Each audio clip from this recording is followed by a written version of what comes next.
तनुजा दत्तात्रय क्षीरसागर, आज तुझ्यासाठी पहिला प्रश्न. जो कॅरम असतो, कॅरमचा आकार कसा असतो?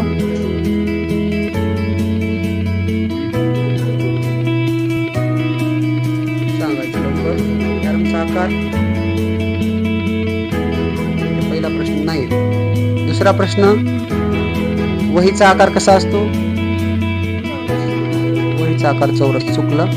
2 प्रश्नाचे उत्तर चुकले. तिसरा प्रश्न, गाडीचं चाक असतं, गाडीचं चाक, बैलगाडीच्या चाकाचा आकार कसा असतो? गोल आकाराला काय म्हणतात? तिसऱ्या प्रश्नाचं उत्तर बरोबर. त्यानंतर जो आयात आहे, आयाताच्या चारी बाजू समान असतात का? चुकलं. आयाताच्या चारी बाजू समान असतात का? नाही. चौथा प्रश्न चुकलं. त्यानंतर शेवटचा 5वा प्रश्न आहे.